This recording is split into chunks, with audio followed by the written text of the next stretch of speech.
दिल से जुड़ो और कुछ समय के लिए संग संग चलो।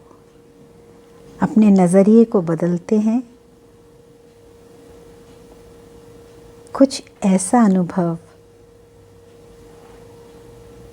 जिसको अनुभूत करके हम स्वयं को आंक सकते हैं, अपना मूल्यांकन कर सकते हैं और हमारी वृत्ति कैसी है और कैसे हम उसको सुंदर रूप देकर इस जीवन को सुंदर बना सकते हैं।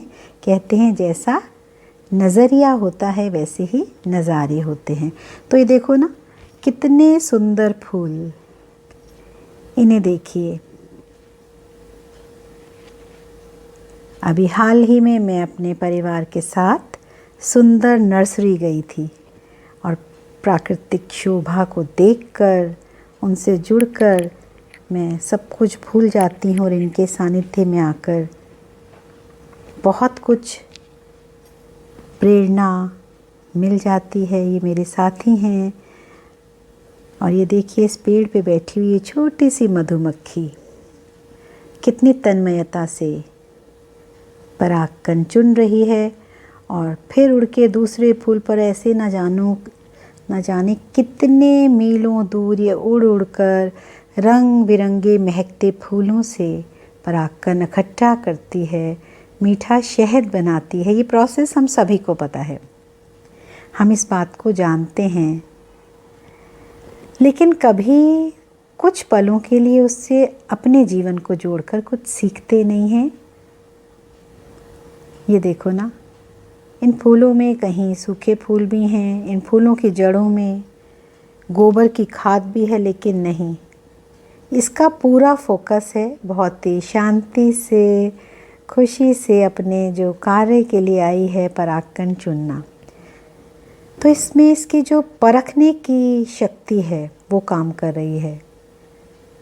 एक फोकस है, उसे परख है कि किस तरह इन फूलों की जो विशेषता है उसको सिर्फ निहारना नहीं है, देखना नहीं है, गुणगान नहीं करना, उसे ये अपना कर आत्मसात करके किस तरह पुरुषार्थ से इससे शहद निकालेगी।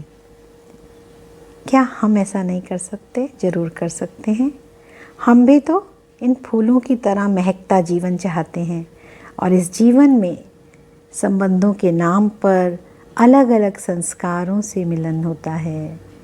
जो भी हमारे संपर्क संबंध में आते हैं सभी में कुछ ना कुछ विशेष होता है, विशेषताएं होती हैं। तो क्यों ना हम भी गुणग्राही बने, हम भी अपने मन में ये शुभ संकल्प करें कि हम सभी के अंदर जो विशेषताएं हैं उन्हें देखेंगे और सिर्फ देखेंगे नहीं, उनसे सीखेंगे, उनसे कोई जलन ईर्ष्या नहीं करेंगे।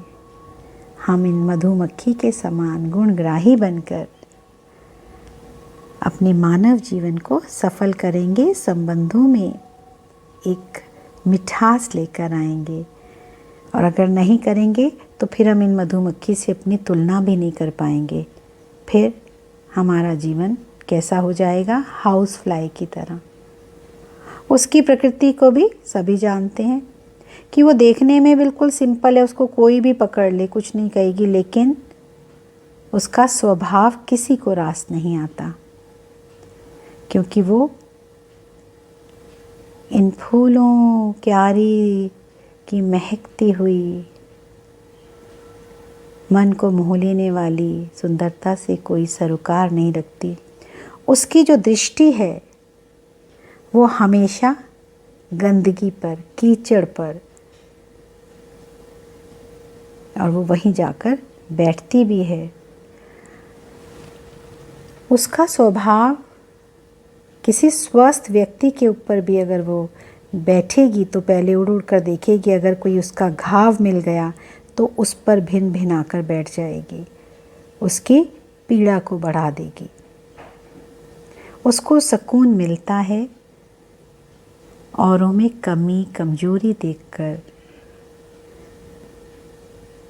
उसके प्रति परचिंतन करके, निंदा चुगली, इस तरह से हम अपने मानव जीवन को देख सकते हैं कि तरह तरह के स्वभाव संस्कार सभी को घेर लेते हैं। तो हमें कितना सजग रहना है। ये जो प्रकृति है, इससे जो हमें प्रेरणा मिलती है वो बहुत है अपने जीवन को बदलने के लिए, संवारने के लिए।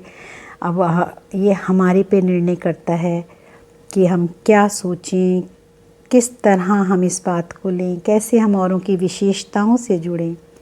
तब हम औरों की सराहना करते हैं तो वो शक्ति हम में भी आती है, क्योंकि जो सत्य के प्रकाश में जो उदार चित्त है, जो विवेक से चलता है, वही दूसरे को खुश देखकर, सुखी देखकर खुश होता है। तो हमें अपने जीवन को सार्थक बनाना है। हमें मधुमक्खी की तरह सभी की विशेषताओं को देखना है, उनसे सीखना है। हमें भी अपने जीवन को बहुत ही सही रीति चलाना है। ऐसा नहीं कि कोई अच्छे अवसर पर किसी की खुशी में शामिल हों, लेकिन उसमें हम क्या कर दें, उनके रंग में भंग डाल दें। जैसे होता है ना, कई बार बड़े फुर्सत के पलों में हम चाय का प्याला लेकर बैठते हैं और अचानक से कहीं से वो मक्खी आके उसमें गिर जाती है, खुद भी मरती है और हमारा भी सारा मज़ा किरकिरा कर देती है। कहीं इस तरह के हाव भाव, मनोभाव से तो नहीं हम औरों से मिलते। जहाँ भी जाइए एक हलचल सी मचा दीजिए। सभी में कुछ एक थोड़ी सी भी विशेषता हो तो आगे बढ़कर उसको अप्रिशिएट कीजिए, एक्नॉलेज कीजिए। उससे क्या होगा, आपके अंदर भी एक शक्ति आएगी। आपके जो अंदर गुण शक्तियाँ हैं वो भी इमर्ज रूप में आएंगी। तो कहते हैं जैसी दृष्टि वैसी सृष्टि। तो हमारी बाहर की जो प्राकृतिक सृष्टि है, ये तो इतनी खूबसूरत है और इतनी खूबसूरत हमें प्रेरणाएं देती है। तो हमें इनसे भी जुड़ना चाहिए। अपने जो व्यस्त दिनचर्या उसमें से कुछ पल निकाल कर अगर हम इसके साथ जुड़ेंगे तो हमारी भी जो एक स्वाभाविक प्रकृति है सुख शांति की, वो जागृत होगी। तो आओ इसी के साथ हम भी दृढ़ निश्चय करें कि आज से हम जिनके भी संपर्क में आएंगे, हम सिर्फ उनके गुणों को देखेंगे, अच्छाइयों के मोती लेकर अपने जीवन को विशेष बनाएंगे, मिठास से भरेंगे। तभी तो ये पूरा देश, संसार सतयुगी सुंदरता से भरेगा, पवित्र बनेगा। धन्यवाद, धन्यवाद।